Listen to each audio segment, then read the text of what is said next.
Welcome to this week's edition of Bar Talk. We're doing a little special edition. This is a sports special. We're taking a little break. I'm working on a new show. It's coming soon. Chef of the City. Make sure y'all tune in. Yeah. But in the meantime, we're giving the fans a little something to feed their taste.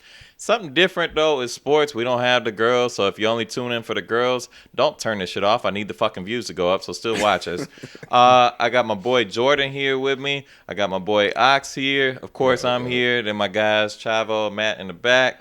They're going to give us some good content. Why should you watch us talk about sports? Great fucking question. Well, Ox, he played fucking D3 football. Great athlete. Great fucking athlete. Incredible. Best I've ever seen. Jordan has a similar look to Jalen Brunson. And me, I ran a 4.240 in high school, and I dropped 30 on Steph Curry. So, I had a hell of a career before I tore my ACL and labrum and all that shit. So, yeah, listen to us. We know exactly what we're talking about. We're here to talk a little bit about sports, a little bit about pop culture. I promise we'll be entertaining. Ox will get extremely loud for absolutely no reason. Jordan will be extremely cool and laid back, and I'll cry at some point in time during this episode. I'll shed some tears. So make sure y'all tune in. Go hit the like, comment, subscribe, all that fun shit, and go follow Chef of the City and Bar Talk, and send me some sponsorships. So, fellas, how we feeling? Everything going good in life? What are y'all? No, I'm playing. I'm not going to ask you what you're doing because they sell drugs. No, they don't. You tried it. That's crazy. Nah, so how's life going? Feeling good, feeling great. Feeling good. Can't complain. Do we want to start with our Apple Music title playlist, or do we want to go into the sports first? We can do that. I mean, you mentioned sports. So. All right, let's go with sports. Let's go with sports. So, to be a little topical, All-Star Weekend just passed. Well, about 2 weeks ago now, but we were supposed to shoot last week. So, All-Star Weekend passed. What are your thoughts on the NBA All-Star Weekend dunk contest? How are we feeling? I hated it, bro. I ain't gonna lie. Trash. The 3-point contest, just like everybody else says, it was cool. You know, Yeah. I did appreciate Steph going against what was Matt Damon's name? No, I'm playing. Female Matt Damon? Yeah, man. But that was cool. You know, male versus female. Steph still showed who's the king, although she did put up a good fight. She shot, I think she scored 26. Yeah, and shot from the men's line. Yeah. So, you know, that was nice in its own right. Dunk contest, it was cool. I freak with Matt, but outside of that, Jalen Brown should never be allowed near a dunk contest again. He really let me down. Like, that was terrible. You know, Black History Month, all of that good stuff. Man, but nah, man. Let's be for real. That dunk contest was horrible. It was. It was. Ass. I respected what Horrible. Matt could do. Correct. Matt McClung is 5'10" out there with bunnies like He shouldn't Randy be Moss. competing Like, in it. He shouldn't. Wow. He's not an that's NBA player. He's a It's G the leaguer. NBA slam dunk contest. That's how you. weak, though. That's how you know That's they weak. know that the league That's is, weak. or not the league, but the dunk contest is trash. You got to bring Matt A guy McClung from the G out League the to G compete. League Time out. to compete. The dunk contest isn't trash. The players are holding out. For whatever reason, that's up to them. I don't Now, care. I can agree with But that. the dunk contest would be fire if we had names. We grew up with names. We grew up with names. And I'm not saying the people who were in it don't have no names. So, that, you know. No, they don't.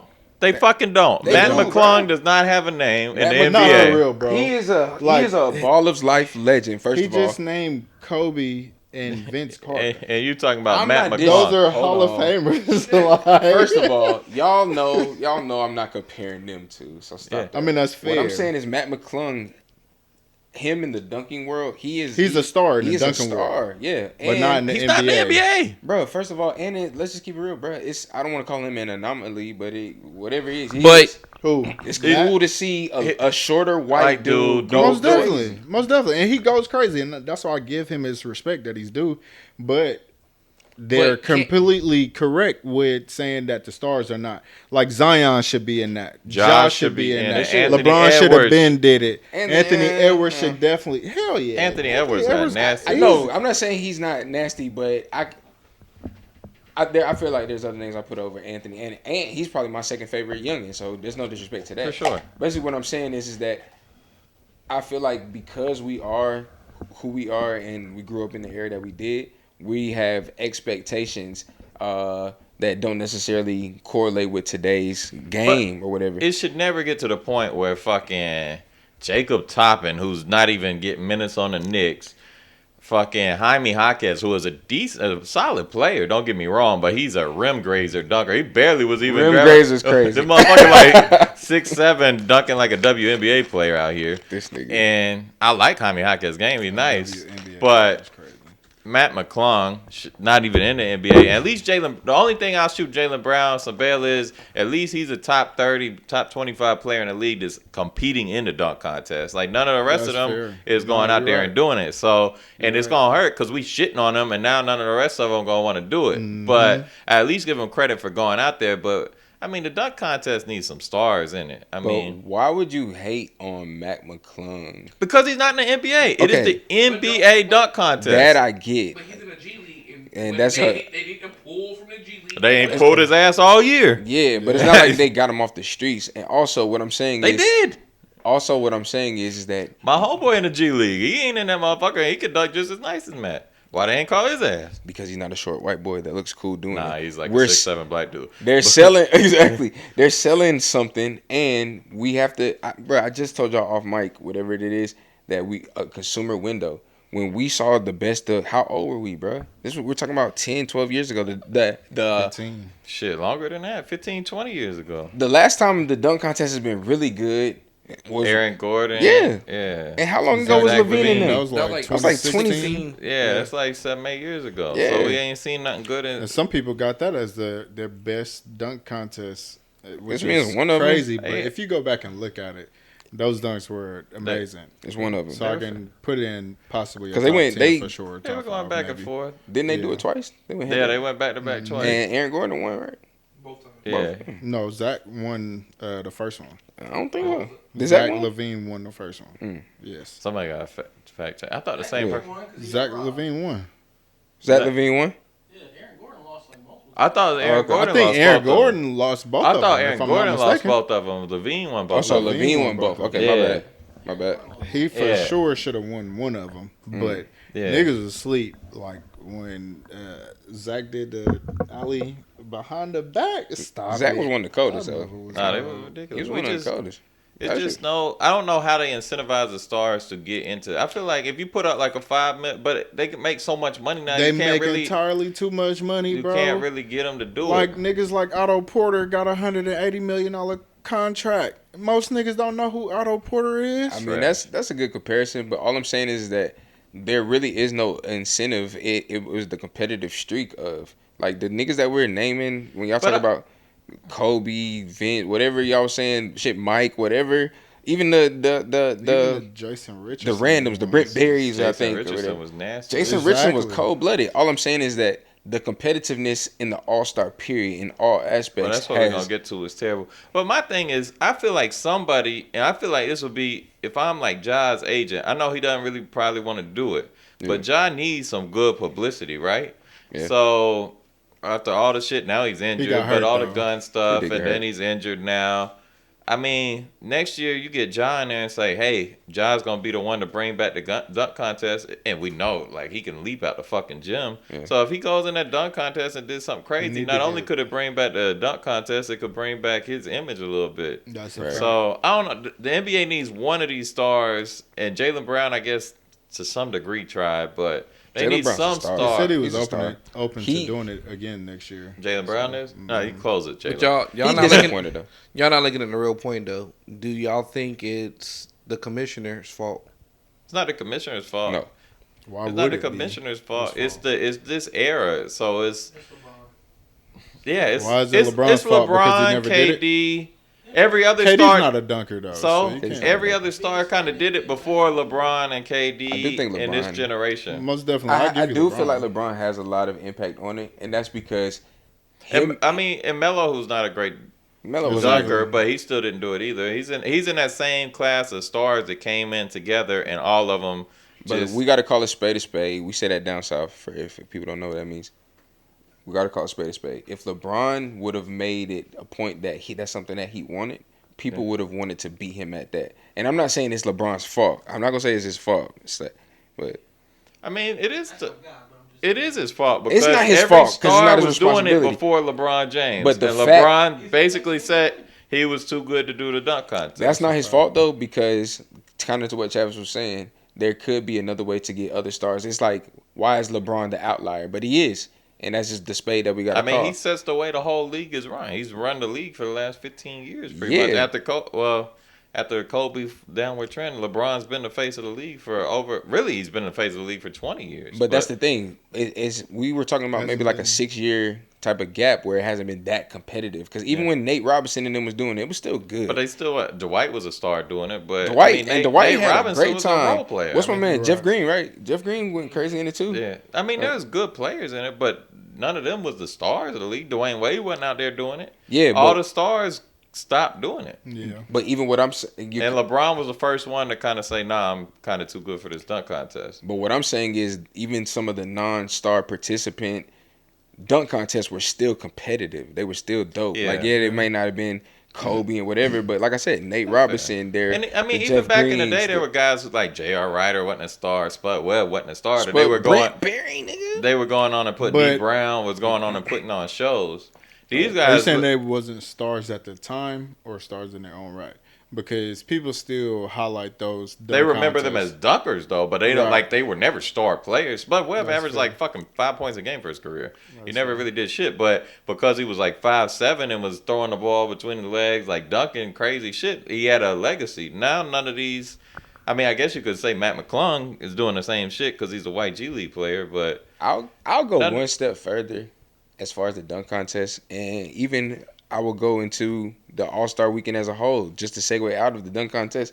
It's like, dog, there's not but so many dunks you can do. That's first. And I think a lot of that. You can always come up with some new shit. Yeah, hold on.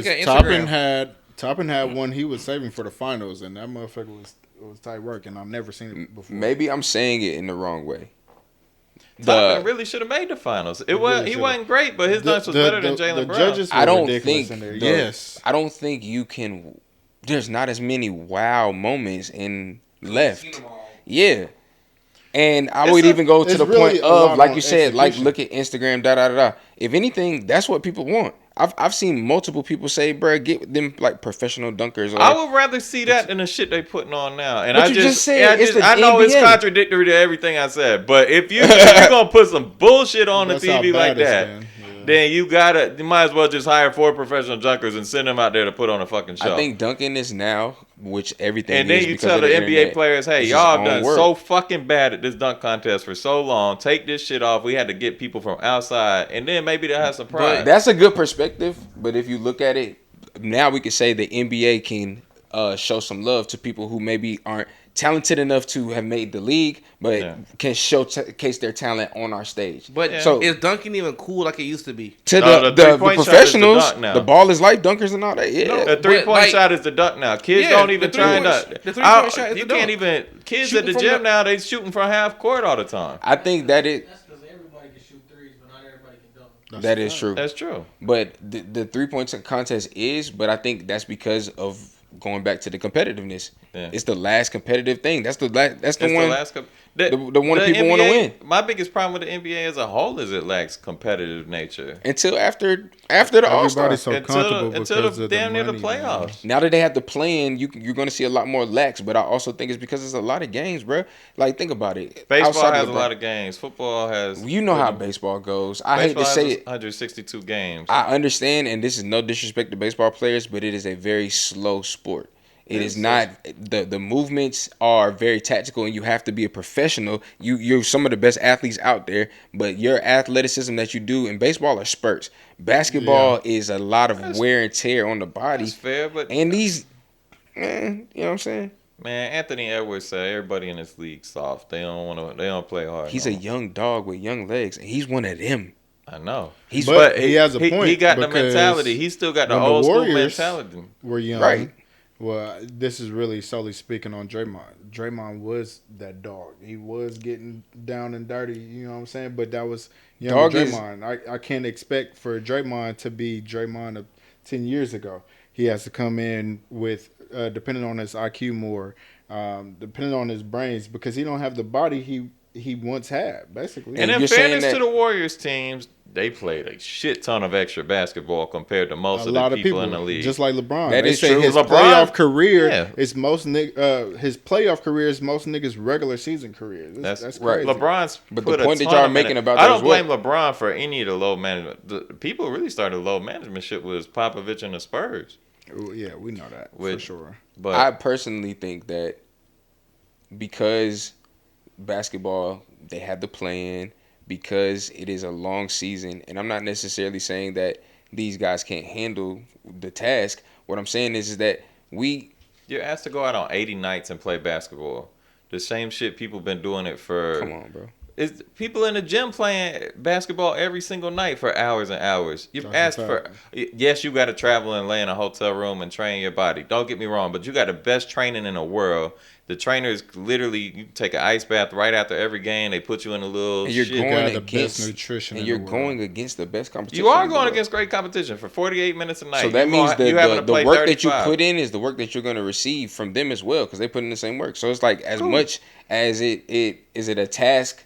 It's just hard on the body for both sides. You know, getting paid.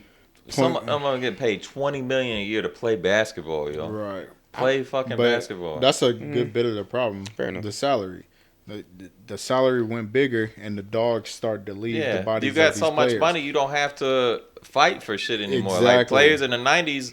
I'm having to fight for $3 million or $4 million a year, but and that $3 million could go. And that it really sounds like me. some Nick Saban ass. But it's real because we about mentality ass. That's why I say it hurts me. Listen to y'all saying y'all are basically saying pay them less. What? No. I'm saying you get what you. I'm not telling you to pay them less. Right. I'm just saying you once get what that you price deserve. increases. Now I'm like, if I get $50 million a year to do this podcast, I'm not going to necessarily try as hard to do certain things as I did. And that's real. We seen it in sports.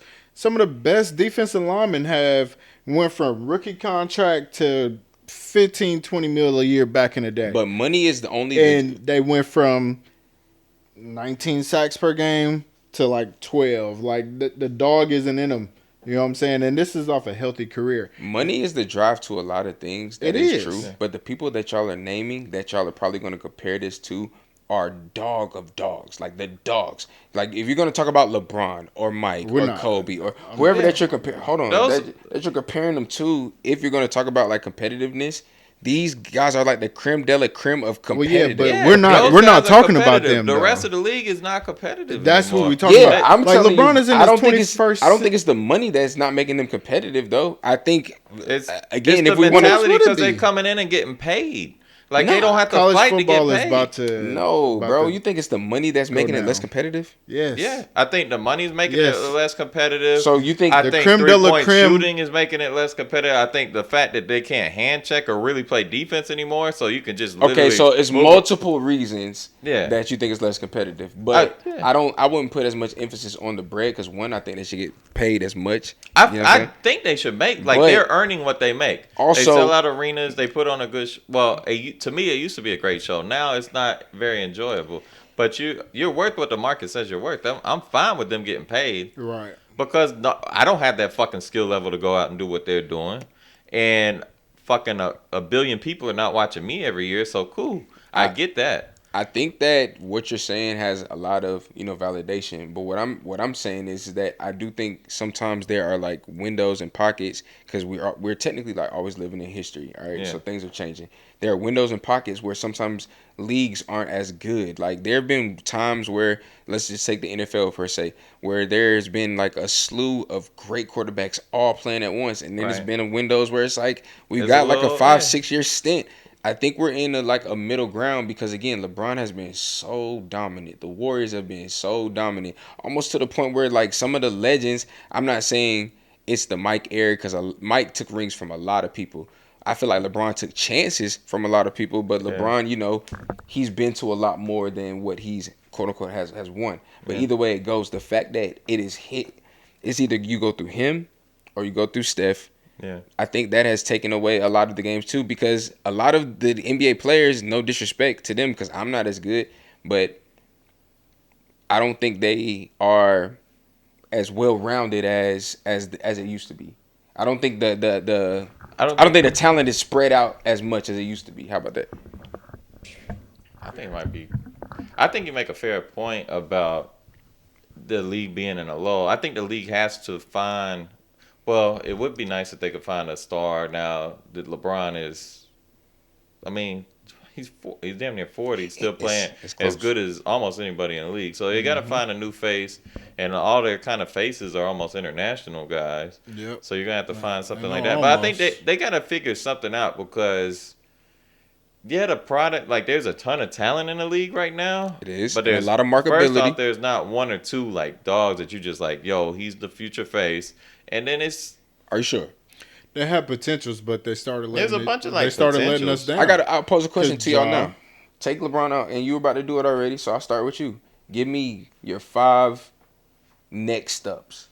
Like clearly... Not superstar and all that. I'm not getting into that. But the 5 guys like post LeBron era, who you think that would be like the potential like faces of the league? To carry the NBA? I'm not going to say to carry because LeBron's nobody's gonna be able shoes to carry, are so like, big to fill. Right. But I'm saying like who are the NBA's going to put in the forefront? I can give you, and I don't even know for sure, but the 3 that come to mind easy is Ja, Tatum, maybe Zion if he get his shit together. Different. Yeah, go ahead. Who's your 3? Luka, Wemby, and Anthony Edwards. I'd say Luka, Wemby, Anthony Edwards, and if I went 5, Ja was on that path, but all the off the court stuff. Now he's on more of a Allen Iverson type path to me. I do think he can overcome, like where he's gonna be a cult, like people like. Because when we were growing up, it was Kobe fans and there was AI fans. Really, like I was kind of always on that AI bandwagon over Kobe. I love Kobe, don't deservingly so. But AI was my guy. So, but those were kind of Kobe had the bigger fan base, but AI had his own little cult fan base. I kind of think that's what Ja's on the path to being. But I don't know who's gonna be that Kobe. If it's gonna be like a Luka, Wemby's like a fucking unicorn. So they're gonna market him to the moon. Yeah. Just a random side note. I hear this all the time. But if you take Ja at his best right now and you put him against prime Derrick Rose, who wins that? Like 1-on-1? Ja versus prime Derrick Rose? Mm-hmm. Like that's tough. Who would I start or who would win like 1-on-1 type? 1-on-1. Derrick Rose. I'm taking Ja. See, and that's tough. I want to go with Derrick Rose. Prime, y'all are tripping. Yeah, bro. prime Derrick Rose was unstoppable. I think y'all are saying that because I want to go we haven't seen because Ja's of my prime. South Carolina bias. I mean, not even South Carolina bias. We haven't seen Ja's prime. But we just saw Ja take the Memphis Grizzlies before he got into all that shit. He's a fourth-year guy? Seed, right? This is his 4th year, and he just got hurt. He's not in his prime yet. Derrick I'm not Rose, saying he's not in his prime, but he still had the Grizzlies last year. Derrick Rose in his prime was like, what, 4 or 5 years? Let's just put it like this. Derrick Rose in his prime was elite. I think Derrick Rose is a slightly more complete player than you said 1-on-1. Ja was a. If you saying 1-on-1, I think Ja would take Derrick Rose in a 1-on-1. Ja, he's a better shooter. He's not. He's not a better shooter. No, he's not. He's more athletic. Derrick Rose. I wouldn't even say more athletic. Nah, Ja got little springs in that motherfucker. Like, are you? You don't think Ja Morant do you not remember Derrick Rose before the fucking knees? I do. Derrick Rose. Maybe Derrick Rose now. But this thing was jumping out the gym. They said when he made a cut, it was the force of 2 18-wheelers turning over. All right, so tell me this: y'all are taking Derrick Rose again. Tripping, we said 1-on-1, right?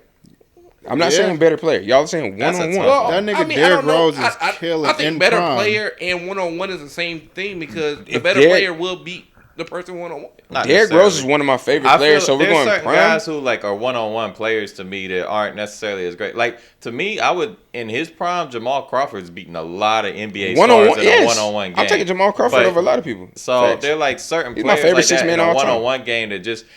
In a 1-on-1 game, Draymond Green isn't doing shit. Right. But on a team game, Draymond is a little different. That's why I'm asking, like, who am I starting? Because if you're talking about starting, I'm taking primetime Derrick Rose over a lot of point guards. I'm talking about a lot. Primetime Derrick Rose. Primetime Derrick Rose. I'm starting him over a gang of motherfuckers. Started to have all them injuries. I lean towards Derrick Rose slightly, but I take Ja in a 1-on-1 versus Derrick Rose. This was just a quick side note. I want to keep the podcast. I think Derrick Rose is stronger too. I think Derrick could bully Ja a little bit. I think Ja would most dunk on Derrick Rose. Derrick Rose would jump up and probably block it though. That would be a battle to the end. I like to see that. That's a good one. That's a good one. But we said 1-on-1. Yeah. Derrick Rose is my starter. Ja's my winner in 1-on-1. Okay, I got you. Killer. See, because when people talk about like, oh, these cult fan bases, that's a cult fan base that gets looked over.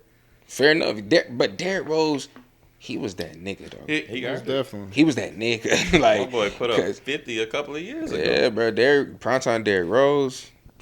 For them, that just triggered me because I had some young boys. They was like, "Oh, Ja's killing him." I was like, young people don't know shit about anything. I don't think Ja is they don't care. killing. I'm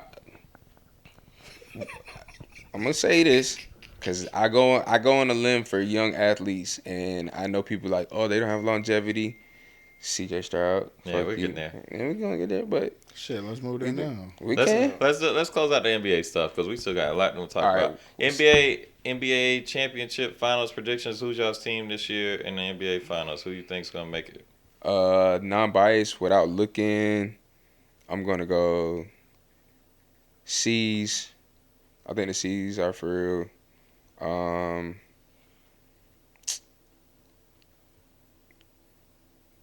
I don't know.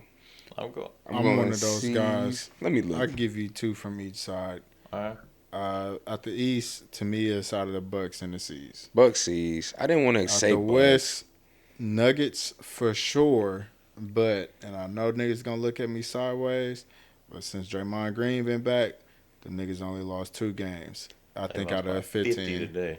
Yeah. All right, Do y'all believe? But either way, I feel like they can make a potential push, and if they get in, come on, man, this is the Warriors we're talking about. If they get in and healthy, they can make a real run. So we're doing 2 from each side. I'm going Celtics. I think they easily win. I want the Bucks to do it. I just absolutely think the worst of Doc Rivers as a coach in the playoffs. That's fair. So I like that Bucks roster, but I think the Celtics are gonna easily run through the East. And then out west, it's hard for me to pick against the Nuggets. They just won a title last year. I think they got a deep team in the playoffs. I don't know who guards Joker on any roster in the league. True. Minnesota's having a great season. I love Anthony Edwards. I just hate Rudy Gobert so fucking much. I can't pick them. So I think the kind of sleeper out west, which is going to sound insane because the 1 through 10, the West is just kind of wide open. Crazy. Yeah. But the sleeper out west to me is actually the Clippers. Yeah. They got like a roster, but every year you look at it and you're like, oh, they got the roster. So I don't know. If they stay healthy, I think they got a nice little team. But I'm going Celtics over Nuggets in the finals. Celtics over Nuggets in the finals. I'm not as well versed, so I'm just go out on a limb. I think Boston is legit. I'm kind of biased because of Melo's stint, but I would love for the Knicks to make a push to at least the Eastern Conference Finals. That would be love for me. I think for basketball. That is my team. It's not gonna happen though. So I'm gonna pick 2 on each. I'm gonna go Boston, Knicks, Eastern Conference, and I fuck with Shy. I really fuck with Shy, but I don't believe in OKC all the way. I think they will fold. Team, it is. I'm going. Great story. I'm a big Ant fan, so let's go. I'm going Minnesota, Denver as well in the Western Conference Finals. If I had to pick a winner today, I am getting Tatum and Brown their first chip though. Right. Wild scenario. Warriors win. Warriors win the finals. Mm-hmm. That's what you think? No, I'm just saying what. No, I'm just what saying happens. If what happened? That's not crazy to me. And then Curry gets his 5th ring. If Curry gets his 5th ring, wow, LeBron is. We're gonna have a different conversation. That's my fear. Not overall. Overall player, no. Career, absolutely, bro. Oh yeah, like legacy, most definitely. If he get his 5th ring this year with this squad, I'm the biggest LeBron hater there is, but I don't know how you put Curry over LeBron. Yeah, again, but career. I do think Curry has a greater. Career, not personal. I do think Curry has had a greater impact on the NBA than LeBron. That's a personal accolade. But 40,000 points. Well, because we saying 5 rings is more than what LeBron has. Don't you think that's? How is that not one and the same? All right, so tell me what this. greater impact or greater play? Career and personal stats. Let's say if Curry ends with 6 rings and LeBron is still the number one, whatever. Where do you put that? Where do you put those 6 rings? Because that's I hate to say it, but I use 6 rings because Jordan is clearly whatever. Yeah. So let's say Curry matches Jordan. Let's say Curry gets 2 more rings out of this. I don't see it happening. Okay. I'll go. But if you do, if Curry wins 2 more titles and LeBron doesn't win any, maybe you start having that discussion. I do not like LeBron, and I don't see any way that you put Curry above LeBron as a greater player. I'm not putting Curry over LeBron. I said if he wins his 5th ring, we will have a different conversation. In 20 years, somebody passes LeBron's scoring record. Okay, who's it gonna be? No, I'm just saying. Let's just say it happens. So now everything is hypothetical. LeBron's scoring record a lot is due to longevity. I mean, of course, he stayed healthy and done it. I mean, he's the best. He's the best. So again, this is not no hate to LeBron. This is more of an ode to Curry. Just because you played against the best, LeBron is the best. If we're going off personal, the best. That don't mean he had the best career. I think they're a personal best in everything. That don't necessarily mean they had the best carery.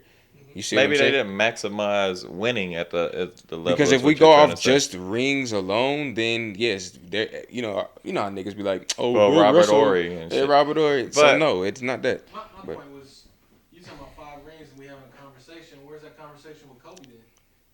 I got 5. Why is he not over there? Well, he says 6. I have a big. I say 5. I said 5 because Curry has 4, right? Yeah, he has 4. He'll get. I still argue that as a coach, I would rather have coached Kobe than LeBron. Even though LeBron to me is a better all-around player, Kobe gets disrespected to me when they talk about top. That little conversation. They take Kobe out the conversation altogether. But that's disrespectful to me. Well, LeBron's a much more efficient. If you look analytics wise and all that, LeBron is a much more efficient player than Kobe Bryant ever was. I just feel like if it comes down to the NBA Finals, LeBron's super competitive. And then you look at, but Kobe is gonna die. No, that's horrible to say. But Kobe would die on the floor before he would lose the game. I feel like. Now, he might still lose it, but it's just something like Kobe is not going to lose without giving everything he has. LeBron just, to me, has always been too passive in that moment. And that's the way he came up playing, but that's why I would have always rather – I just like people who – Kobe took bums with him to the finals a lot of times. So I mean, LeBron took bums his first time to the finals. But he always had a Hall of Famer right beside him. Well, he started stacking his teams after. Yeah. How many rings does LeBron have? What Hall of Famer did he have before he got to the Heat? D-Wade. Before he got to the Heat. But what did he do before how many he got finals? to the Heat? He went to 1 or 2. Taking He went those to 2 finals with niggas to the finals. You just said that. Okay. He went to 2 finals before Miami, right? Yeah. Huh? Yeah, he won 2. 2? Yeah. 2 out of 4. Antoine Jameson was his best player there. Exactly, and he was. But when Kobe won with Shannon Brown and them, who was his second best player? Pau Gasol. Pau, a Hall of Famer. Hall of Famer for sure. And he had Andrew Bynum. Oh my! The first one. Stop it. He's at the first one. The first one. Not Andrew. So Andrew Bynum. Lamar Odom was the second best, the third best. No, I didn't say he was the third best, but. Paul Gasol at 6'11", 7 foot. Then Andrew Bynum at like 7 foot, and then you got 6'10". He had to make Andrew Bynum not be a bitch for a couple of years. No, most definitely. Kobe gets disrespected when they talk about that because Kobe has 5 rings, 5 titles, right? Kobe. That's not crazy. When we're talking about career, I'll go on record to say LeBron to me is the best basketball player, maybe statistically that ever lived, of course. But if we're going off hoopers, I hate to say it, that I feel like that argument is different for everybody. So if you pick LeBron, I'm not going to say you're wrong. But you can't act like if somebody's like, bro, I'm taking Kobe over LeBron, like they're wrong too. It's like, nah, just because you got the most points don't mean people going to rock with you first. It's like Jordan. Let's put it like this. If Jordan played as long as LeBron, maybe this conversation would be different. If Jordan didn't take that gap in between to play, he may have more titles than 6. So you would think he probably would have, but then he might not have stayed as long on the end of his career. I'm saying is the hypotheticals can be stretched out so far. So if we're going off who has the best, who has the most points, then yes, LeBron is the number one. Whatever, he's number one in a lot of categories. So if you say LeBron is your favorite player, nobody can argue with that. But it's not like it's a fact that he is the one of one. Because if other people say that. They take Jordan, Kobe. Some people say Shaquille O'Neal, you know what I'm saying? Shaquille in his prime, nobody. I mean, his most prime was dominant player. Well, shit, Wilt's prime is as dominant. What? I mean, Wilt scored 100. He scored 73, 78. He had all types of games. Like nobody could guard him. I'm saying it's just the subjective. talent he was going against is different. I ain't seen it on camera. If you pick LeBron, you're not wrong. If you pick Kobe, you have an argument. But I feel like you have a strong argument to pick him over LeBron. I just don't think Curry could. Back to your point, I don't think Curry could ever surpass LeBron in the all-time rankings. The one thing I will say, I think Curry has a greater impact on the current NBA than LeBron does. So I think, LeBron's just unique. He's 6'8", 6'9", like built like a damn defensive end. Like people can't do that shit. Curry's our fucking size. What I'm saying is that do you give Curry the outweighing LeBron's personal accolades if he gets more rings out of the team? I think he's gonna end up with more rings out of it too. I just don't see. Wait, they both at 4 now? Yeah, both at 4. Oh no. I think they both gonna stay at the same amount. So neither one of them win a ring again. No, I don't see it happening. Unless one's willing to go be like a role, like if Curry's willing to go be a shooter on take a minimum deal, not a minimum deal, but like a lower deal and be a shooter on a good ass team, maybe he can pick up a cheap ring. But I just don't see either one of them, like a Ray Allen type ring at the end with the respect. But I don't think either one of them is gonna win a ring as a star again, as the guy on their team. That's fair. But I think like the greatest impact on the way the game is played over the last 15, 20 years is Steph Curry, and number 2 to me is Dirk Nowitzki. Because Dirk Nowitzki low-key changed the way the whole NBA is played. I can respect. Big mission. But if we're talking about, the rings and all that stuff, what value do they hold to y'all in the sense of more or less? Like Curry would be not only have titles and things like that, but we're talking about MVP type of player. His impact is technically huge, not bigger than LeBron's. Don't get it twisted. I think his impact's bigger than we're talking about on the court impact is bigger than LeBron. On court, because Curry changed the way the whole NBA is not only played but officiated. Like I mean, you can't hand check shooters now. You can't land under shooters.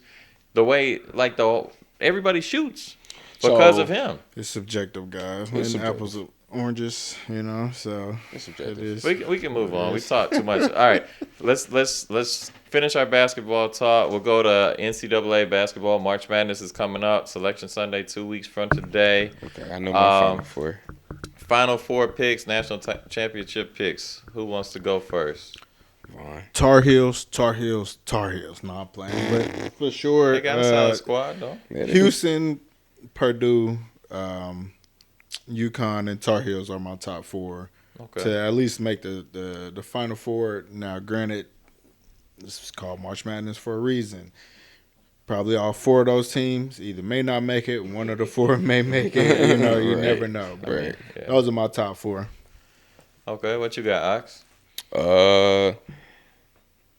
Mine is a little shaky. I definitely got Houston. I would be lying. I haven't watched enough Purdue ball, but I know that they're legit. But I'm just not sold on Purdue. I got Houston, UConn. I'm gonna go out on a limb with my last 2. I got Tennessee, Kansas.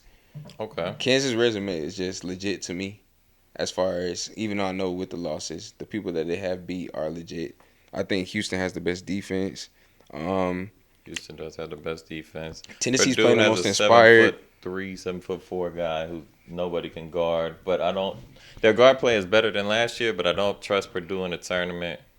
Houston, I don't think necessarily has the offensive. They got 3 guards who can play, but inside Cryer's a dog. Huh? Cryer is a dog. Cryer is a dog. Shed is their point guard. Shed is is tough. a dog. Houston has a great team. I think somebody's gonna get them in the Elite 8 though. But it's all about matchups. That's a whole NCAA tournament. To me, I think UConn is the best team in the country again. They won a national title last year, and they lost their 2 leading scorers, best players, and they're doing it with a whole new team this year, basically. And I think they're they have an inside-out game. They got Klingman, who's a 7-foot center. They got shooters and Cam Spencer. Tristan Newton was their point guard last year. I just think they're the most complete team. So I think smoked us this year. So. Yeah. I think they're gonna go. I honestly think they're gonna go back to back for the first time in a long time in college basketball. Since Florida. I think it's Florida's the last one. Yeah, Damn. Florida's the last one to repeat. Shout out to Joakim Noah and old man Al Horford. Shit, wasn't what's my man? Corey Brewer was on there. Yeah, Corey Brewer looked like he said weed. Whole like NBA career. Like he so bad. Arizona's my number 2 team to make the Final Four. I am a little biased because I do love Arizona basketball, but I think they have the second most complete team in college basketball. Caleb Love, former North Carolina. Fuck Caleb. Caleb Love's a dog. Who was really inefficient and terrible last year at North Carolina, has been the complete opposite of Arizona this year. They just really went through, like, they have a bench and they have a starting lineup 1 through 5 that's pretty complete. So I like Arizona's roster. Number 3 team, I really want to put Tennessee in there. They play the most but Rick Barnes in March is not good. Rick Barnes, November through February, is a fantastic coach, but in March Madness, something happens every year where they don't make it. But I do think they're kind of the third. To me, they're the third best team. Like, I don't trust Purdue in March Madness. A sleeper who I absolutely hate is St. Mary's. Like, they're playing fantastic all around basketball. I despise the way they play. But that's gonna be, there's gonna be somebody in the Final Four that you don't think should be there. Are you making parlay tickets during the Final Four?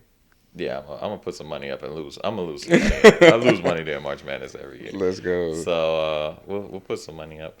Shout out to Prize Picks, our sponsor. Cut me a check, please. Yeah, cool. Please. So I say Gamecock Sweet 16.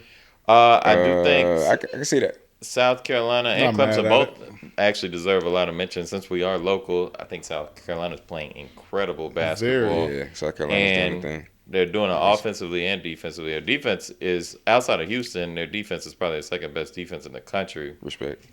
And offensively, I think Taylon Cooper, as their point guard, runs everything perfectly.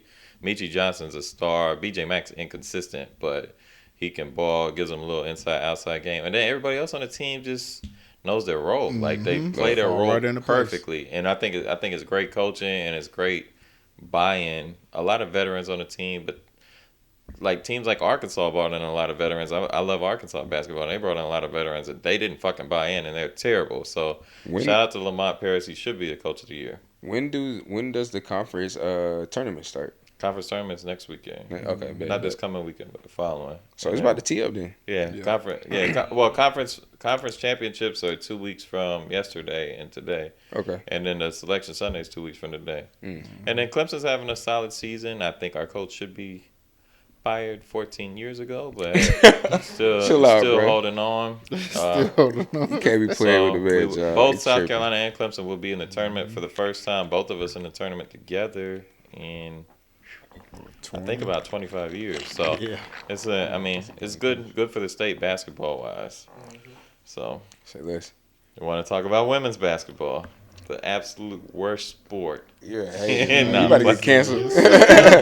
He trying to get canceled. Nah. Go ahead. I mean, women's college basketball right now is honestly hotter than men's college basketball. That's because we know who these players are. That is true, but they're stars in their own right. It's not like most definitely. It's not like that. It's just handed to them. Like they putting up numbers. These girls back in the day when college basketball was lit, it's because we knew who our stars were. It wasn't one and done.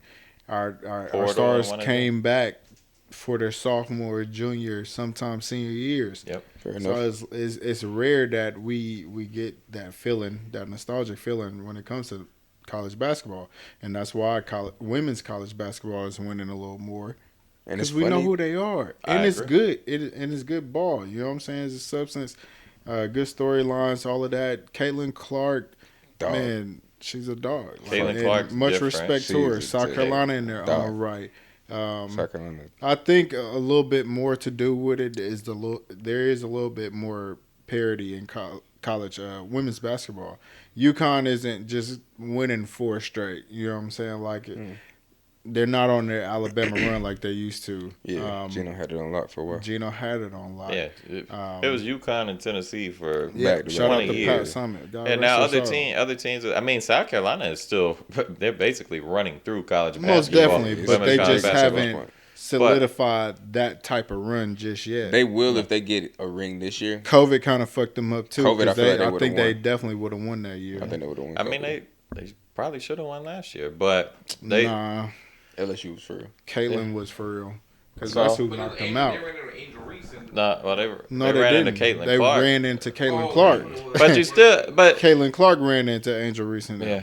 But unfortunately, Caitlin Clark versus South Carolina last year, Iowa versus South Carolina last year, that was their championship game. Knocking off that big of a team, you exhausted a lot of emotions into knocking out and energy into knocking out that team. So you go into LSU.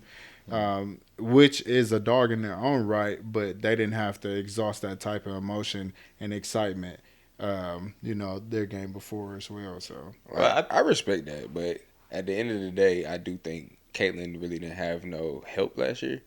And I'm not disrespecting the teammates, but no help, and she still beat the number one. No, I'm talking about why she couldn't go over the hump against LSU. That was a fight in the end too. She was close to beating pretty much them girls by herself.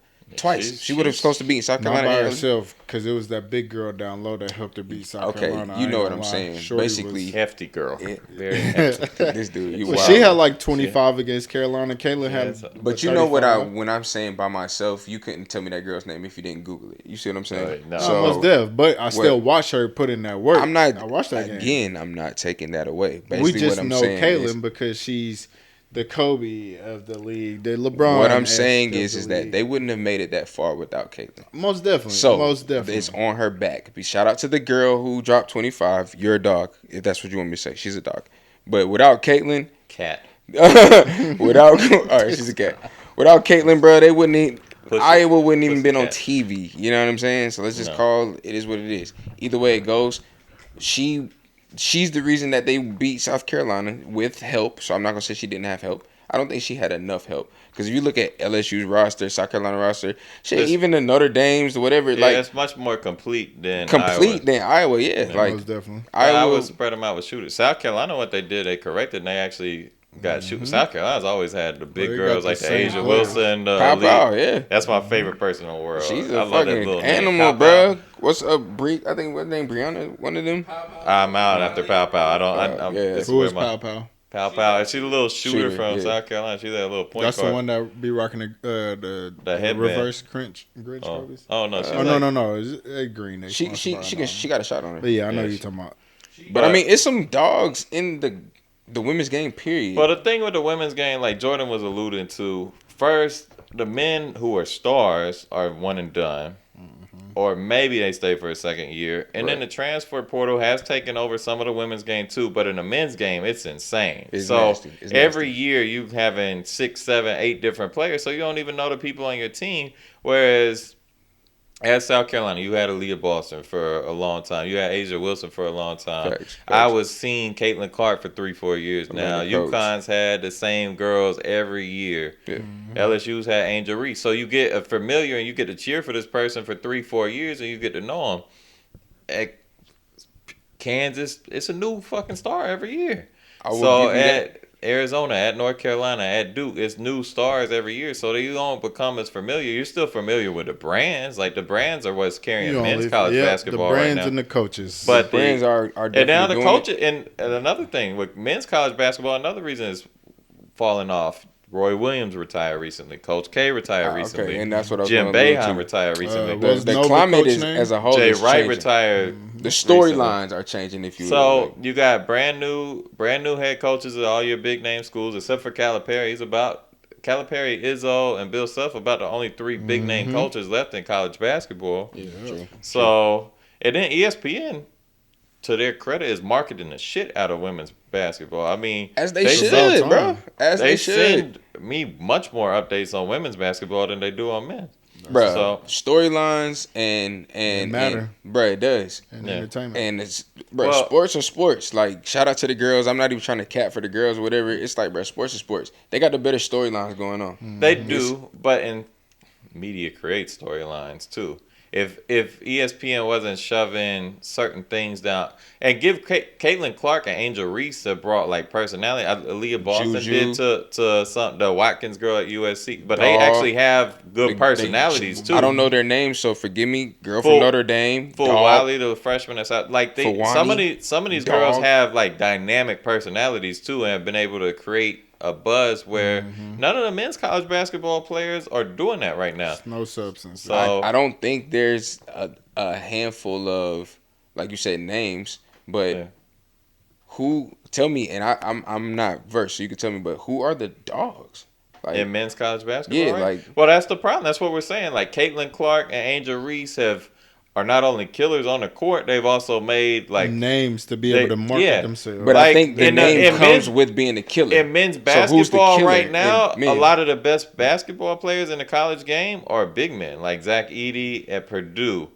I mean, how do you really market a 7'3" white guy like that? It's not going to really play in the NBA. From Purdue, Very true. Because he's stuck. He's a dominant college basketball player, but he's slow-footed, so he can't guard the pick and roll in the NBA and can't shoot three. So he's not going to make the NBA, but a great college basketball player. But that means he's not a dog, right? I mean, he's a college dog. He's a college dog, but he's not. It goes back to what I was saying earlier. I think we might just be in a window because it's like even when the one and dones were there were still people who were dogs. Yeah, I mean, Kevin Durant had his year. Freshman Melo had his Wall. year.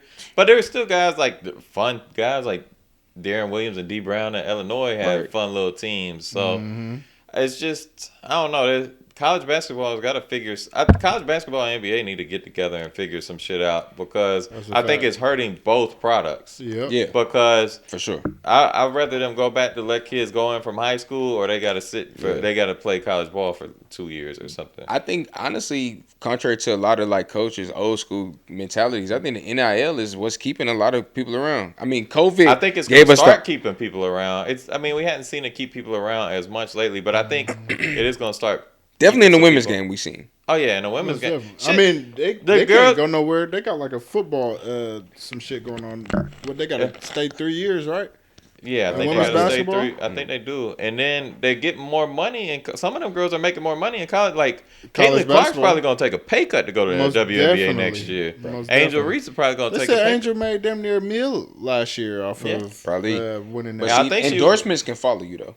Endorsements can follow you, fair, but not everybody gets endorsements. But they don't have a salary cap. I mean, I think LSU won a women's national title last year, and their women's program lost them $9 million. That's crazy. So, but they're still spending it because I guess they see some future outcome. A lot of the time, the football teams carry the schools. Well, football teams carry the school in all sport. Football and a lot of the D1 basketball teams do.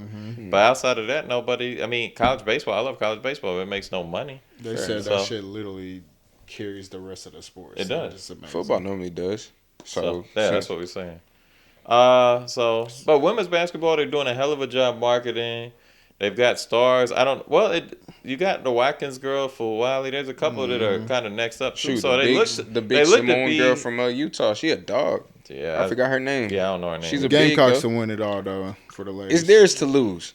Shout out to Don Staley. Shout out to the local home team. And they're coming back for revenge this year. So. It's theirs to lose, bro. They seem to be motivated. If they don't win, I would be disappointed for sure.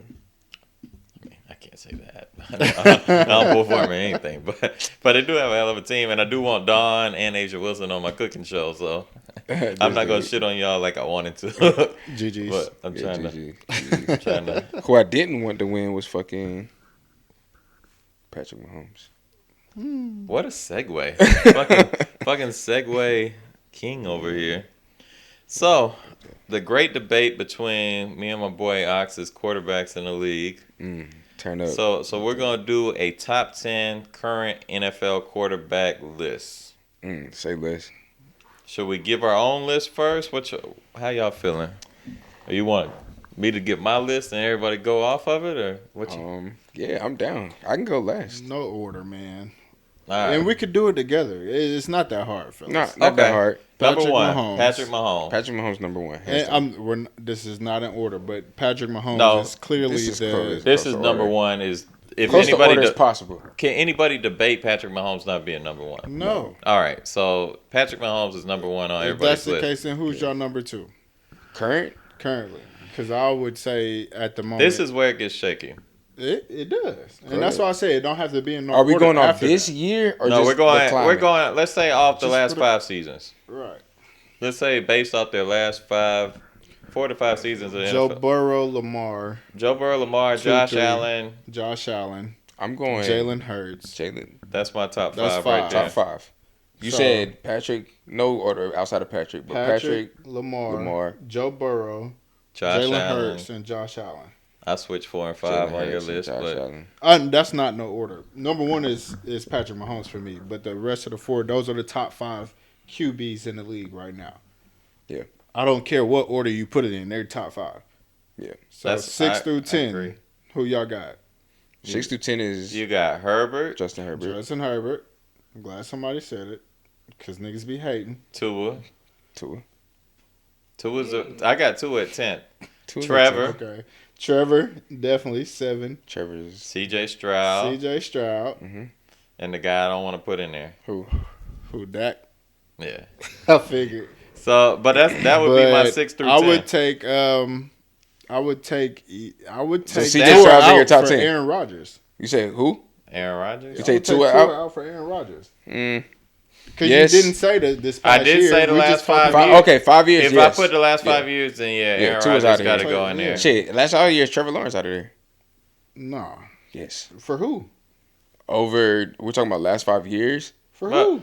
Well, if we're doing last 5 years, CJ Stroud out of there too. Well, true. Okay. Because he got one Trevor good Lawrence year can stay, and this is not even a Clemson bias, but I do have arguments that Trevor Lawrence is probably the best name out of the bottom barrel, but I don't think he necessarily deserves to be in the top 10. I don't think he's done. I think there's an argument to be made. But I'm saying, who would you put in over Matthew Trevor? Stafford? Matthew Stafford. I'm going to look at the list. So Stafford is technically accomplished more.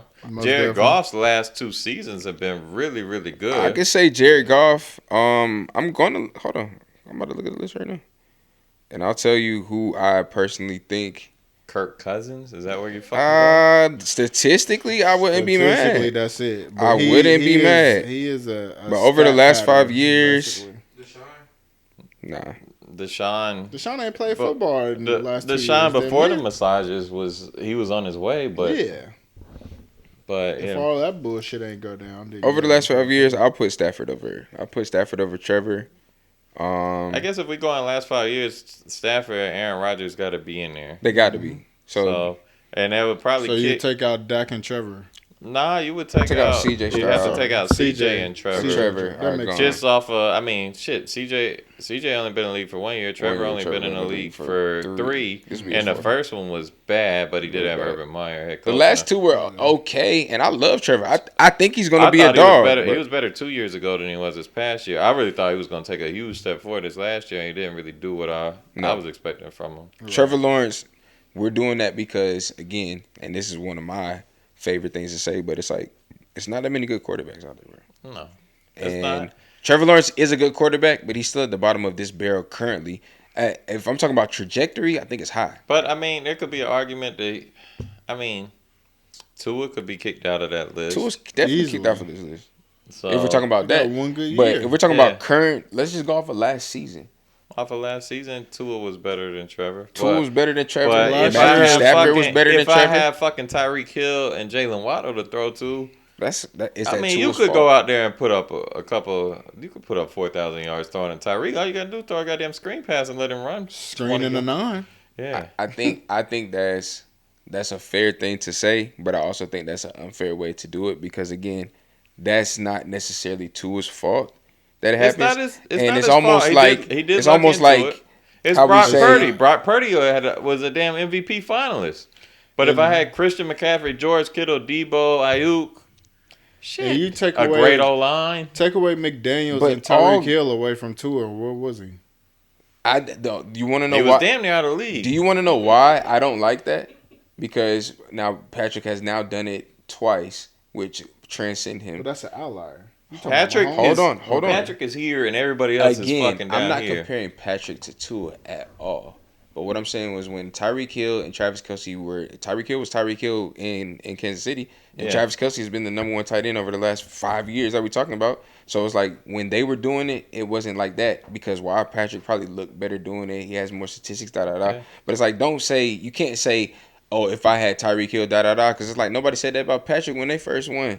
He was throwing a Tyreek Hill and fucking But he did it without him. But he keeps winning without him. He did now. So what I'm saying is that again, now that he's the outlier, again, I'm not comparing the two. What I'm saying is that you can't knock Tua because that's not his fault.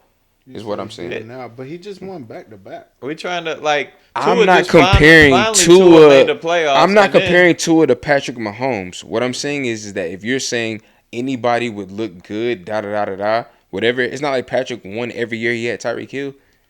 I'm saying it's taken Tua 5 years to finally make the playoffs, and then the playoff. How long has Tyreek Hill been on the team? 2 years, right? 2 years, but they didn't make it last year when they choked down the stretch to not make it last year. Then this year they choked down the stretch to go from a 2 seed where they should have been having a home playoff game. I don't think Tua believes on that list though, bro. Huh? What I'm telling y'all, Tua doesn't belong on that list. Just don't say, oh, because he's throwing a Tyreek Hill and Jalen Waddle, it looks easy. Because it's like, nigga, you can't help who's on your squad. If anything, like Patrick Mahomes and them, when he won, he's had some arguably. Yeah. But that's what makes the greats, though. Patrick won with great players and he won with shitty players. Exactly. Tom Brady won with great players and then he won with a lot of fucking Danny Amendolas and Wes Welkers. Great defenses and what? Yeah. So but it takes a collective is what I'm saying. Yeah. So don't give Tua the asterisk because shit, there could be people who have, I hate to say it, great receivers and don't be good quarterbacks. That's why I think just because you got a good receiver don't mean you gonna be a good quarterback. I think Herbert is in that top 10, but I mean he's been gifted a lot of shit. Like Keenan Allen, a healthy Mike Williams for some years, a healthy Austin Eckler for most of his career. Bruh, if we go down the list been healthy the last 2 years, year and a half. Keenan Allen missed 6 games this year. But what has he won? 7 games. If we go off the list of quarterbacks, most of the good quarterbacks that we're talking about now have really good receivers, bro. Yeah, after that top 5, it gets very debatable. The only person who has bad receivers is Lamar Jackson.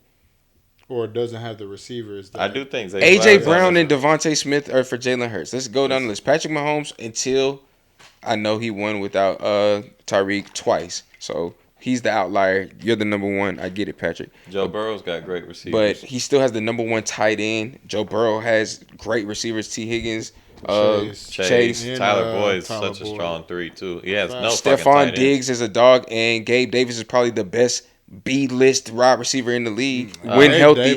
Gabe Davis is the weirdest wide receiver. He's the best B. Bro, he's one of the best B-list wide receivers. Gabe Davis, he's one of the best twos. Gabe Davis will go for 6 catches, 150 yards, and 2 touchdowns, and then have a stretch of 3 games. Zero. Man, yeah, y'all. Yeah, but I'm saying y'all. Gabe Davis is he's a dog, bro. I can't believe y'all are sleeping on Gabe Davis. But if you aren't throwing him the ball, like if you, it's not. He doesn't throw the ball. What he does for the Buffalo Bills is one of the best twos out there. Gabe Davis. George Kittle's not a top 3 tight end anymore. He blocks a lot of George Kittle's not a what? Top 3 tight end anymore. Name wise. What? Statistically, I get what Kyler's saying. Who is George Kittle's not a top 3 tight end? Well, statistically, what the fuck are we talking about? Fantasy football? What are you talking about? I might have overstepped here. There we go. Because because who I wanted to put in here, I can't even put in here. So I can't put who I wanted to put in there. All I'm saying is he might still be a top 3 tight end. Most quarterbacks, which they should, have really good wide receivers, especially in this league. It's more better wide receivers than there are better quarterbacks. It's way for sure. It's way more wide receiver heavy than quarterback heavy. For sure, I agree with that. The talent is high. Even when Kirk Cousins was doing it, he did it with Diggs at a young peak, and what's my man, white guy, Adam Thielen. Panthers, yeah. So even the bottom tier, hell, I'll even go with y'all, bro. Sam Howell, Terry McLaurin's a fucking dog. I know you're not even trying to put Sam Howell on the top. No, what I'm saying is that most quarterbacks have better receivers than receivers have good quarterbacks. Oh, yeah, for sure. I mean, because Scary Terry and Curtis Samuel is not a bad. That's a nice little one. They're good. Logan Thomas, he kind of folded, but he's decent. He just got cut. By the way, y'all might not have seen this, but because I'm a Washington fan, like so Logan Thomas gets cut, right? So they did like the Washington Instagram. They put up like thank you, farewell to, but they like all the players we cut. They made it look like they had died. Oh yeah, they had like a little. Shit, it was like a dark screen. Like, shit looked like a obituary. I was like, holy shit, Logan Thomas, are you all right? And then I saw and they did it for like Charles Lynn. I was like, did we have a plane crash with all our pending free agents? Bro, that shit look like out of line. Y'all got to come up with a better graphic than that. Yeah, Redskins digital team, y'all got to do better than that. Y'all already shitted on Sean Taylor's statue. Now y'all shitting on the players we cut. Commanders, whatever. That shit what was a wild. horrible franchise that I cheer for. That shit was wild. Yeah, but back to what you were saying. You talking about quarterbacks that have great receivers? I think Jalen Hurts has got something to prove this coming year. He does, absolutely. Because he had the almost MVP year 2 years ago, was fantastic. But you got Devontae Smith, you got AJ Brown, right? Aaron Rodgers had Devontae Adams. Is not always healthy, but when he is healthy, he's a top 4, 5, top 3, top 3. That's I can't top 4, top 5. I really wanted to put some people saying Dallas got a top 3. What is four, we on tonight? Top 4.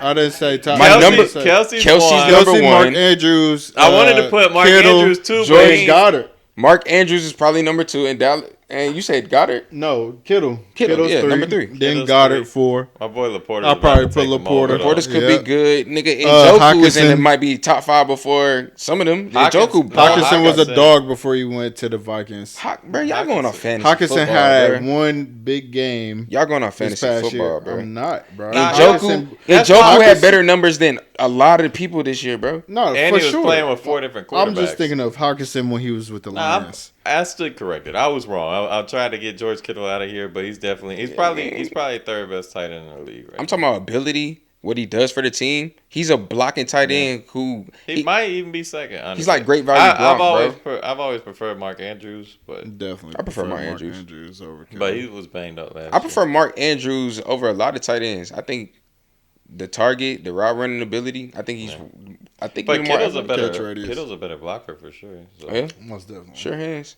He's a wrestler. So, but I also think that going back to what me and you were talking about in the whip, the game is driven for offense. Yes, you need your offense to keep up. Yes, and I don't like that because quarterback. You do need a quarterback, and there's another argument me and you had, Kyle. Yeah. I told you I would build my defense before I care about a quarterback. This was an argument forever. I may have to back that up in today's game, possibly, but I do think you gotta have the quarterback to win. I do think you do have to have the quarterback to win, but the defense means just as much because Patrick Mahomes wouldn't have won this year without Snead and the boys. I'll give you that. But they go hand in hand. It does. And Baltimore won a lot of games in the regular season with their defense this year. Their defense was fantastic. Shit, Pittsburgh, we win a lot. We win. Yeah, I mean, hell, y'all wouldn't have been a playoff team without our defense. So, but if I'm a GM and I am picking for my team, I'm going QB first. Then I'm going DN because I need somebody to get to the QB. Then I'm going tackle because I need a motherfucker to block and protect my investment at QB. And then 4th and 5th, you could do whatever you like. In my opinion, you could either go receiver or you can go corner. I'm going DN, those are tackle, DN, tackle, offensive tackle, preferably whichever the blind side of the quarterback is. Quarterback. Why would you get why would those? If I'm building my team, ask your favorite question, Ox. How do you want me to present it? It's a fucking simple question. It's not even hard. Is CJ Stroud elite? Yes or no? Elite quarterback. Is CJ Stroud an elite quarterback? And we're basing it off this past year. I mean, it's the only year that we have for him in the past year. I'm gonna go with yes. No fucking way. You can't change this argument that we've had on the couch 40 times. I appreciate it. Okay. This is my first time being privy to this argument. So I'm hearing his question. I'm just going off of this past year because we're talking about the NFL. Mm-hmm. And for what it's worth, the motherfucker should have beat us in the playoffs in college. So yeah, like I think is CJ Stroud an elite quarterback to be elite? No. Is CJ Stroud on his way to being an elite quarterback? I think he is. But currently, my point is you have to have played in the league for 3 years to be considered an elite quarterback. That's not fair. That's not fair. I guess. Why is it not fair? I get it from both sides. You said why? Is Robert Griffin an elite quarterback? No, Robert Griffin didn't have the same statistics. He was rookie of the year. Rookie of the year. Took the Washington Redskins to the playoffs his rookie season. So? He was elite that year. He was fantastic that year. People thought he was on the way. He was getting all types of endorsement deals, was the man. Okay. Shit. He led us to the playoffs without a fucking kneecap. And you want me to look up his statistics? I mean, you can. Mm-hmm. Was Carson Wentz an elite quarterback? You said is he or was he? Either way. Was he? Was he at a time? Yes, Carson Wentz was in for MVP. One fucking year. The thing about you and the argument in elite is that you have elite cemented like it's not a tag that can be added or removed. Okay. Sometimes these are some of the things that it's like maybe I should use the term elite level because you put elite like it's like Hall of Fame. CJ Stroud is played at an elite level of the quarterback position last year. And I think that does make you an elite talent. I think we could put that tag elite on him for what he did. Even though it's in a small dosage, I think we can put the elite tag on him. To be an elite player, I feel like you just have to repeat it. I feel like elite status means you have to have done it and proven it time and time again. Okay, now the league has seen what CJ Stroud can do. They're going to make adjustments in how they cover him, how they cover his receivers. He was pretty good he was fantastic against the blitz last year. Maybe they drop back in zone more. I don't know. But people like the game, defensive coordinators learn who you are and adjust how they defend you. That is true. So we got to see a whole nother season. Now he's had success. All right. Last year they were playing against a shittier schedule. They were playing terrible teams. Right. Now, the way the NFL scheduling works, when you win, you end up playing a lot of the better teams at the top of the division the next year. So fair enough. I'm just saying you have got to see him do it again. I thought last year he was fantastic. He was better than I even imagined. Right. And he took if you in my dynasty. This time last year the Panthers had the 1 pick and the Texans had a 2 pick. Mm-hmm. And there was a big debate who should go 1. Most people leaned towards Bryce Young. And if you looked at the rosters, a lot of people thought the Panthers had a better roster than the Texans. True. Yeah, okay. Some people, if people argued, I wouldn't argue back. But because, the Panthers really was like, they finished, 8th or 9th best record, and they traded up to get the 1 pick. So offensively, I think the Texans had a better roster. But a lot of people didn't know who the hell Tank Dell was. Tank Dell wasn't even in the league. Nico Collins, but if you know Nico was. You saw Nico did some things, but a lot of people didn't really see a lot of Nico Collins. Mm-hmm. Yeah, fair enough. I didn't know. Dalton Schultz came over through free agency. And that was a great move. And was very solid. Decent offensive line. I can't really name names. The year before, the Texans' offense was Damian Pierce or whatever. Damian Pierce brought, and that was it. So this is what I mean by you can put elite on. But the Panthers picked up Adam Thielen. You couldn't say that was going to be a terrible move. They picked up Miles Sanders, who was in the Super Bowl a couple of months before. And so, they tried to surround Bryce Young. I've never been the biggest Thielen fan, but they tried to surround him with some people. But Bryce Young, instead of elevating those players, they were worse. And CJ Stroud elevated everybody around him. The elite status that I'm speaking of about CJ Stroud has a lot more to do with trajectory sometimes too, but it also has to do with situations. For instance, your argument that you said about Nico or whatever, it makes it stronger for me. It does. That's where I'm giving you the bell. He made everybody around him this year look way, way better. And that is one of the most pivotal things to me if we're talking about elite quarterbacks. If you have the ability, especially as a rookie, to make that locker room better, to drive that offense, to beat some teams that you shouldn't, to have some comeback wins. We've seen him face adversity. All of the bumps that you expect people to have, CJ Stroud kind of had them, especially as a rookie.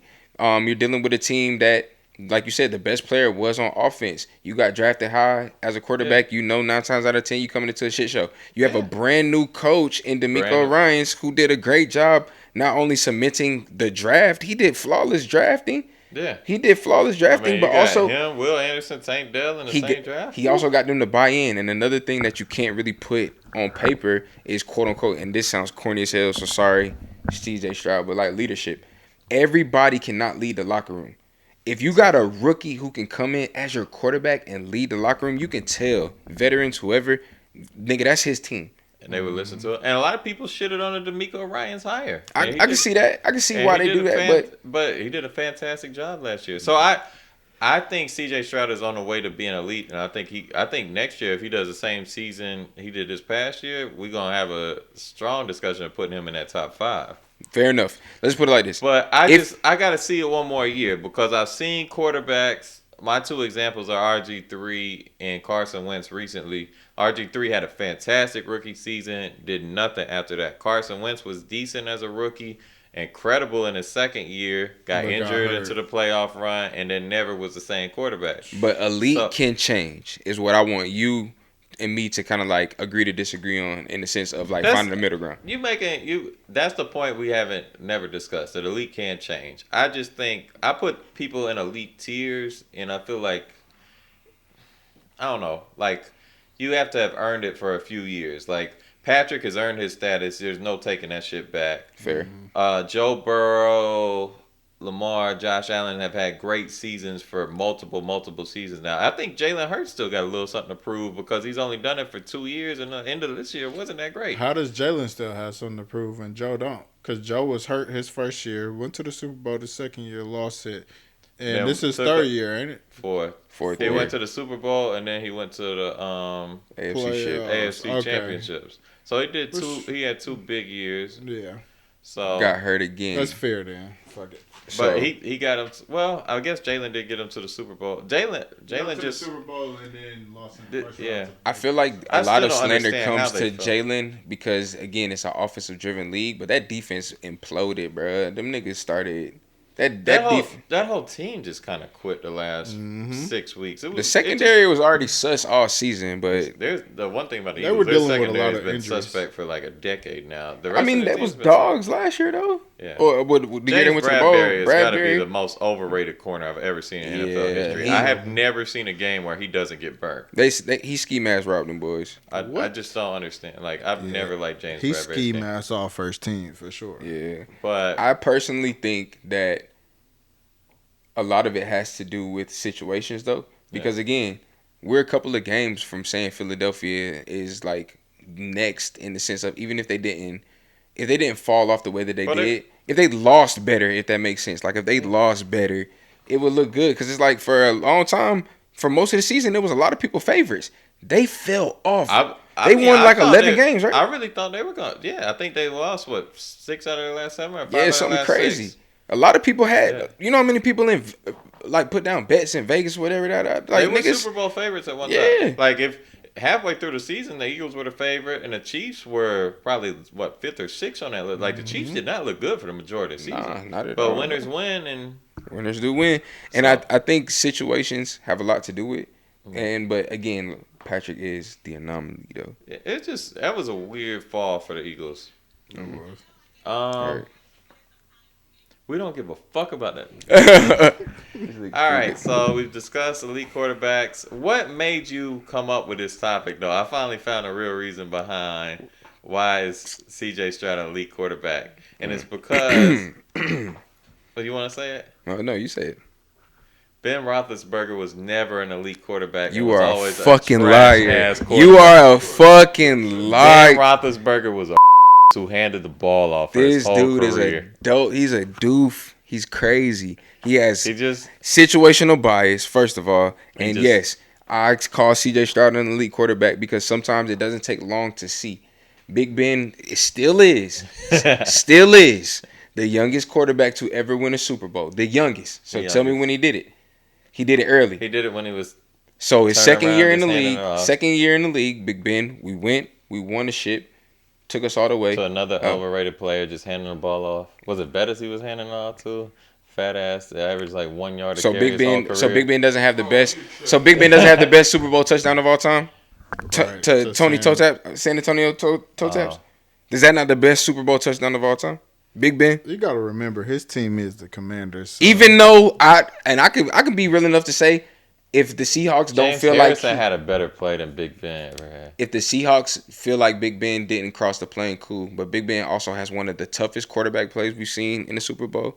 Who he lost to was one of the best quarterbacks ever in the Super Bowl, to Aaron Rodgers, and it was close because we had a comeback type of situation. Niggas forget that 3rd and 13 on the 2-yard line in the Super Bowl for him to make that throw to San Antonio Holmes. Come on, that was a great throw. And he was making one great throw in your career is making for the Super Bowl. And he's been to three Super Bowls. He's won 2 Super Bowls. Never had a losing season, and he's the youngest. He's the young Bill Cowher. He's the youngest. He is the youngest quarterback to win a Super Bowl. So when my nigga was balling, owned the league, won the fucking Super Bowl, I think Hines Warren awarded the MVP. I think so. But Hines Ward did win Super Bowl. Yeah, so Hines Ward awarded the MVP. Didn't he throw a touchdown? No. I think Hines Ward threw a touchdown for the Super Bowl against. Because that was like never mind. Keep going with your point. Either way it goes, he was so young to where people have your same sentiment. Yeah. Oh, he hasn't done it enough, and it's like, my nigga, he just won a fucking Super Bowl. Like, how are you gonna say he's not elite? 2 of them bitches. His second year in the league from Miami, Ohio. So was Eli Manning an elite quarterback? When he's a two-time Super Bowl champion. Yes. So every 2-time Super Bowl champion. If you won twice, yes. Okay. If you won once, you win 2 Super Bowls, you're elite. I don't care who say you not. And he did it twice He did do it twice against the goal. But he led the league in interceptions multiple times. Who gives a fuck? I agree. It changes. It's fluid. You don't have to be elite every year. But if you won 2 Super Bowls, because think about all the niggas who have great statistics who didn't even sniff a conference championship. Dan Marino never won a Super Bowl. Yeah. And statistically, and some people got him as retired, the number 1 QB of all time. Yeah. Statistically, when he retired, he led in passing yards, passing touchdowns, all that shit. Right. And you know as well as I know, all of us in here, everybody are real sports fans.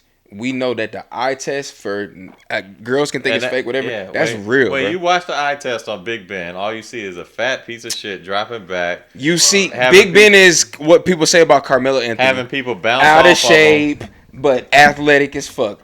Endurance out of the roof. Beat you up all game. Hey, Carmelo's one of your favorite players, so stop being a fucking hater, bro. Carmelo looked out of shape his whole life. I wanted you to get loud. I really wanted to turn you up. So, bro, all I'm saying is, either way it goes, you don't have to fit the mold to still be elite. CJ Stroud, if you want to give him some more time, cool. But all I'm saying is that sometimes when you see, bro. And Big Ben, I think he's on the way. But people, after they saw RG3 rookie season, they like that he's different. He's about to change things in the league, and it didn't happen. I'm just saying you got to see it again. Fair enough. I'll give you that. You do have to see it again. So CJ Stroud, you had an elite season. I'm not going to say he's an elite quarterback until I see it multiple times. But if I had to make a bet, like if I'm a betting man, I'm betting CJ Stroud has similar numbers to this year. Especially if they draft good. He is a betting man. Motherfuckers are ass. I am a betting man. And I suck. I never win. So CJ Stroud, I hope I don't jinx you. Yeah. Not the Drake effect. Sorry, you're about to not be elite, CJ. CJ Stroud, you about to fall. I see you with a jinx, but nah. Your career is about to take a nosedive. Nico Collins will be a great Tank Dell hurt me, man. I love Tank Dell. Tank Dell is going to take the league by storm, bro. And if them boys draft one more or get somebody in free agency, they're one more receiver away. I don't even know if they healthy, they don't necessarily need another receiver. I feel like they need that, or if they lock Dalton Schultz in, if they lock, because I think he had a 1-year deal. Yeah, I think he was a 1-year deal too. Yeah. If they can lock him in, that'll be cold. So speaking of QBs, is Caleb Williams the number 1 overall pick? Because this has been a big topic as of late. Me and Harrison was talking about this on the way here. See, I go back and forth on this one, so I'm not 100% sold. I thought Caleb Williams going into last year was the clear top pick for this coming draft. Right. I liked everything I had seen from him. Last year, I'm going to put some stuff in here that might not should even really belong in there, but last year was bad. Like, they were not good at Southern Cal. Mm-hmm. They brought in a ton of transfers, and they had a pretty talented receiving crew. They brought guys in from Arizona. They brought Jerry Rice's son in. They brought in some nice talent. They brought in South Carolina's running back and Marshawn Lloyd and gave him a two-headed backfield. And they finished, 7-5? The O-line was atrocious, Okay. And no receiver on that list was Jordan Addison. Okay, so they had Jordan Addison the year before, but they brought in Jacob Cowing, who had more receiving yards in the Pac-12 than Jordan Addison did the year before. Right. So he just did nothing at Southern Cal, or not Jacob Cowing, Stringer, Darian Stringer. So they brought in a ton of receivers, and Mario Williams was a former 5-star recruit, didn't do much there last year. It was a bunch of kids that they had on that team, and you say the O-line was trash, but no quarterback in the country held the ball longer than Caleb Williams. And this is a statistic that I saw on him. He held the ball, I think it was almost like 3 seconds per snap. And the NFL average is like 1.7, and he was holding it for like 2.9. They say no quarterback in Division I football held the ball longer than him. And so that was something they said is a negative against him. And then a former Steeler, Pittsburgh great, Merrill Hodge, shut up, said basically there are very few like people who I actually trust their evaluations on, but he's basically shitted on Caleb Williams. If you go back and watch his quarterback evaluations, he nails them pretty accurately. Got a good and he pretty much shitted on Caleb Williams being a pro. But I do think he has a ton of talent. It's just I don't like quarterbacks who don't win in college when I think they, at least in that Pac-12, which was a lot better last year, they still should have, at minimum, been a 9-3 team. And their defense was horrible. So, I mean, he can't cover anybody. It's not his job that he can't cover anybody. But they said the 4 games he lost, the defense gave up an average of like 42 points. Wow. But then you had, in the bowl game, a fucking backup quarterback comes in and throws for 6 touchdowns and like 400-something yards. So, is it scheme? Like, Lincoln Riley's put a lot of good quarterbacks in the league. True. So, is it scheme or is it Caleb Williams? I think Caleb Williams is good, so I'm not gonna like shit on him at all. But I think what we don't talk about enough in sports, especially football, is that we're gonna have more misses than makes, especially at quarterback, bro. If we go down the last 15 years, when we were just talking about Super Bowl winners or all that list is small. Yep, and in the top 5 quarterbacks drafted in the top 5 don't really necessarily have a great history of winning Super Bowls. Bruh, it is not guaranteed. Quarterback is the biggest what if, but we put the most emphasis on it because you can't run football period without a quarterback. So they have to get drafted, they have to be talked about, and there's some of the best storylines. I get it. A lot of them do change organizations, but if we go off the ones who change organizations to the ones that actually win Super Bowls, that list is small, bro. Yeah, and so, I mean, Mahomes wasn't a top 10 pick. Brady famously drafted in the 6th round. A lot of these guys weren't. Yeah, it's like you got to find them in the right spot. So, and that's what I was telling Jordan. You do have to draft a quarterback high. If you got a number 1 pick and your team sucked, you got to take that chance and try. You and have to because you can't play. You can play without a center because you can find a center. You don't just pick up a quarterback off the street. You have to get a quarterback from the league. And I think Caleb Williams is good, but I think, like I was telling Jordan, is it resume or is it actually ability? I think he is good, but is he anything that we haven't seen? I don't think he's really great at anything. Maybe arm strength. But I don't think he's great at anything. He's just better than everybody else in the competition. But I don't think this is a deep quarterback class. I thought it was a really deep quarterback class at first, and then it's kind of... Is it? But, I mean, it's a lot of decent mid-level type quarterbacks. You know it's what I'm saying? Lot of quarterbacks with. I think the top 3 all have potential to be big time. Who are your top 3? I would still lean towards Caleb Williams at 1, but like I said, I got questions, especially after hearing Merrill Hodge break down a bunch of stuff on him. Plus, I think it's a little weird. Like, let's be honest, the painting the nails shit is weird. I don't like that. The wearing the dress thing on GQ cover is weird. He's doing weird shit. Right? And I mean, that don't got nothing to do with football, but I don't. Yes, it do. You in the locker room. But see, you gotta lead men. The locker room. You gotta lead men. My quarterback wearing a damn dress on GQ. What's up?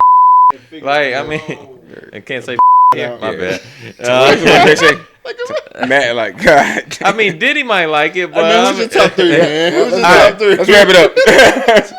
Jaden Daniels and then Drake May. Drake May. I think Drake May has a ton of potential too. People are kind of hating on him a little bit. I think ball placement sounds a little weird now, but I think if you watch him play against Clemson, you watch him play against South Carolina and some of his bigger games, where he's putting the ball on some of the receivers is nice, and he can run. He can take off. Caleb Williams and Drake May are both overrated. I'll say this: look at whatever camera I need to. They're gonna be mid-level number one quarterback. You going Jaden Daniels? No. They're probably the best on the board. What I'm saying is that there's gonna be so many years once we go down the list that quarterbacks don't matter. We have to draft them, but these guys aren't gonna be like. Yeah. The bad part is the quarterback class next year looks worse than this one. I can believe it, but what I'm saying to the guys, and there's no disrespect because I think they're all talented, but if I had to pick a 3, it would probably be Kyle's, the same one, Caleb, Drake, Jaden. If I had to pick my favorite, I think Penix is Penix is my favorite. I think Joe Milton. As far as Joe Milton will not be in the league in 2 years. Let me tell you why. You gonna watch Joe Milton in the XFL. Let me tell you why. Throwing and hitting cheerleaders in the head. Let me tell you why. Please. I personally think the game is changing to the point because y'all know how I feel about quarterbacks. You can have a decent quarterback. He's not decent. I was about to say he's not decent. If you can have an athletic quarterback. He's not even athletic. He's a fucking statue who throws the ball to. Okay. He could be throwing at you and hit fucking Chavis right now. That's how accurate this is. He could throw that bitch 70 yards. Right. But that's like the highlight of Joe Milton. I hate that. I watched a ton of Joe Milton. He sucks. Okay. You can't. I'll take Joe Milton off my list. But you cannot say anything positive about Joe Milton. That's cap. But I'm not going to me. I'm not going to go that far. Arm strength. Incredible arm strength. I'm not going to go that far. Michael Penix is my number 4. If Penix was like 2 years younger, I would have him in that top group. But he's 24, and he's going against your boy Spencer Rattler. Is that what you're trying to say? No. Oh, you're saying 4 minutes. Okay. I'm going Spencer Rattler fit, though. And I think Spencer is a nice sleeper for the right team. I think Bo Nix is overrated. Ooh. Thank you. I'm not a Bo Nix fan at all. Motherfuckers love Bo Nix. I'm not a Bo Nix, and I'm not a JJ McCarthy fan at all. Wow. He's like this small. I'm not a JJ McCarthy fan, but again, they didn't even let him throw the ball. That's in the true motherfucker half. of handing that bitch off. Like, yeah. He thought I was joking about Ben Roethlisberger. So tell me this. There was a game where he didn't even throw the ball in the whole second half. They literally didn't let him throw the fucking ball. He didn't pass against Penn State. So tell me this. Yeah, Penn State. He didn't throw the ball. What quarterback, if you had to pick one, will have the best career out of this class? Out of this class? If I had to pick one, it would probably be Caleb Williams. I'm going because Jaden Daniels would be a Washington Commander and lead us to 2 or 3 Super Bowls. That would be nice. All right. It's been nice, guys. A lot of it depends on who drafts you, too. So it's a situational thing. If whoever goes to Washington's fucked. So I mean, yeah. So, I mean. I personally think that the quarterback position, when we have all the statistics show, that it's a big hit or miss. Yeah, it's huge hit or miss. Yeah, quarterback is just one of them ones like. What would y'all do real quick if y'all are the Bears? The Bears to me? Yeah, if y'all are the Bears, y'all got the number 1 pick. You still got Justin Fields on a rookie contract. He shows some promise. Would you trade Fields? Would you trade the number 1 pick? What would you do? I would trade the number 1 pick for something that I probably need. I would keep Fields, and I would hopefully be able to draft a wide receiver with that second pick in the first. I think. Because they do have another top 10 pick. Because they got fourth or fifth. Yeah, I would trade it's the ninth now. I would trade the first pick and keep Justin Fields. Oh yeah, because that's their pick. But if you trade the first pick, you can get another first. Another first. You can get a first next year, probably in a second. Yeah. I would keep Justin Fields though. I don't like any of these quarterbacks over Justin Fields. See, that changes my entire way of handling this then, because from my understanding, I thought they had like the 4th or 5th pick. Because I was saying trade Justin, draft Caleb, but with it being the 9th, that definitely sounds more ideal. So I can't even rebuke it. So. The only thing with Justin is you're gonna end up having to pay him.